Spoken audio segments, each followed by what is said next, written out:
ಸಂಕ್ರಾಂತಿ ಹಬ್ಬದ ದಿನವೇ ಭಾರಿ ಅನಾಹುತ ತಪ್ಪಿದಂತಾಗಿದೆ. ಸಚಿವ ದಿನೇಶ್ ಗುಂಡೂರಾವ್ ಕಾರ್ಯಕ್ರಮದಲ್ಲಿ ಅಗ್ನಿ ಆಕಸ್ಮಿಕ ಅಗ್ನಿ ಹೊತ್ಕೊಂಡಿದೆ. ಚಿಕ್ಕಪೇಟೆಯಲ್ಲಿ ಹಬ್ಬದ ಹಿನ್ನೆಲೆ ಕಾರ್ಯಕ್ರಮವನ್ನು ಆಯೋಜನೆ ಮಾಡಲಾಗಿತ್ತು. ಸ್ವಾಗತ ಗೋಪುರಕ್ಕೆ ಏಕಾಏಕಿ ಬೆಂಕಿ ತಗುಲಿ ಅನಾಹುತ ಆಗಿದೆ. ಪಟಾಕಿ ಹಚ್ಚಿದ ವೇಳೆ ಏಕಾಏಕಿಯಾಗಿ ಬೆಂಕಿ ಹೊತ್ಕೊಂಡ್ಬಿಟ್ಟಿದೆ. ಸದ್ಯ ಬೆಂಕಿ ನಂದಿಸಿದ್ದಾರೆ ಅಗ್ನಿಶಾಮಕ ಸಿಬ್ಬಂದಿ ಹಾಗೂ ಪೊಲೀಸ್ನವರು ಅನ್ನೋದು ಗೊತ್ತಾಗ್ತಾ ಇದೆ. ಘಟನೆಯ ಸ್ಥಳದಲ್ಲಿ ಕೆಆರ್ ಮಾರ್ಕೆಟ್ ಪೊಲೀಸ್ನವರು ಭೇಟಿ ಕೊಟ್ಟು ಪರಿಶೀಲನೆಯನ್ನು ನಡೆಸ್ತಾ ಇದ್ದಾರೆ.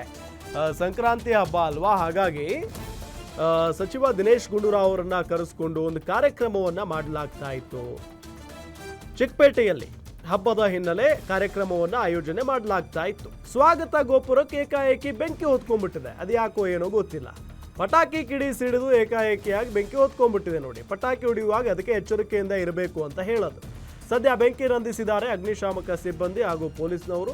ಘಟನೆಯ ಸ್ಥಳದಲ್ಲಿ ಕೆಆರ್ ಮಾರ್ಕೆಟ್ ಪೊಲೀಸ್ನವರು ಭೇಟಿ ಕೊಟ್ಟು ಪರಿಶೀಲನೆಯನ್ನು ನಡೆಸಿದ್ದಾರೆ. ಸೊ ಸಂಕ್ರಾಂತಿ ಹಬ್ಬ ಬೇರೆ ಇವತ್ತು ನೋಡಿ, ಅಲ್ಲಿ ದೃಶ್ಯದಲ್ಲಿ ತೋರಿಸ್ತಾ ಇದ್ದೀವಿ. ಬ್ಯಾನರ್ಗೆ ಬೆಂಕಿ ಹೊತ್ಕೊಂಡಂಗೆ ಕಾಣಿಸ್ತಾ ಇದೆ.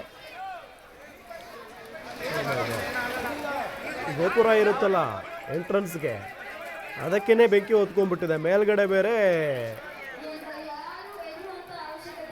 ಬೆಂಕಿ ಹೆಂಗೆ ಉರಿತಾ ಇದೆ ನೋಡಿ.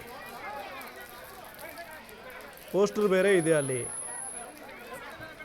ಸೊ ಈ ಸಂದರ್ಭದಲ್ಲಿ ಪಾಪ ಒಂದು ಕ್ಷಣ ಅಲ್ಲಿನವರೆಲ್ಲ ದಂಗಾಗಿ ಹೋಗ್ಬಿಟ್ಟಿರ್ತಾರೆ. ತಕ್ಷಣಕ್ಕೆ ಅಗ್ನಿಶಾಮಕ ಸಿಬ್ಬಂದಿ ಬಂದು ನಂದಿಸಿದ್ದಾರೆ ಆ ಬೆಂಕಿಯನ್ನು ಅನ್ನೋದು ಗೊತ್ತಾಗ್ತಾ ಇದೆ. ಜೊತೆಗೆ ದಿನೇಶ್ ಗುಂಡೂರಾವ್ ಅವರು ಬೇರೆ ಇದ್ದಾರೆ ಅಲ್ಲಿ. ಅವರಿರುವಂಥ ಕಾರ್ಯಕ್ರಮದಲ್ಲೇ ಈ ರೀತಿಯಾಗಿ ಆಗಿರೋದು. ಎಂಟ್ರನ್ಸ್ಗೆ ಒಂದು ಗೋಪುರ ಕಟ್ಟಿರ್ತಾರೆ ನೋಡಿ, ಬ್ಯಾನರ್ ಕಟ್ಟಿ ದೊಡ್ಡ ಮಟ್ಟದಲ್ಲಿ. ಸೊ ಅದೇ ಸುಟ್ಟು ಹೋಗಿದೆ ಈ ಸಂದರ್ಭದಲ್ಲಿ. ಬಟ್ ಅಂಥ ದೊಡ್ಡ ಅನಾಹುತ ಆಗಿಲ್ಲ ಅನ್ನೋದು ಗೊತ್ತಾಗ್ತಾ ಇರುವಂಥ ಸಂಗತಿ. ನೋಡಿ ಅಲ್ಲಿ ಸನ್ಮಾನ್ಯ ಶ್ರೀ ದಿನೇಶ್ ಗುಂಡೂರಾವ್ ಅವರ ನೇತೃತ್ವದಲ್ಲಿ ಸಂಕ್ರಾಂತಿ ಹಬ್ಬ ಅಂತ ಹೇಳಿ ದೊಡ್ಡದಾಗಿ ಬೋರ್ಡ್ ಹಾಕಿದ್ದಾರೆ.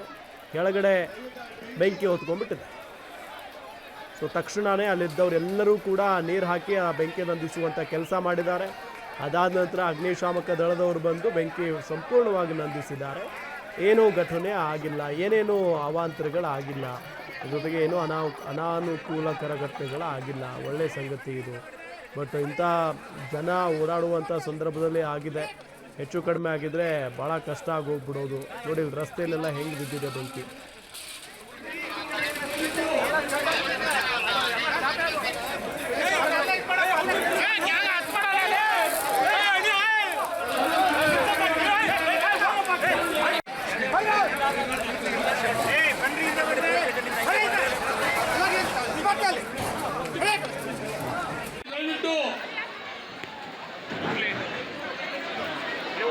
ಅಲ್ಲಿಂದ ದೂರ ಇರಿ, ಯಾರು ಗಾಬರಿ ಮಾಡೋದಿಲ್ಲ.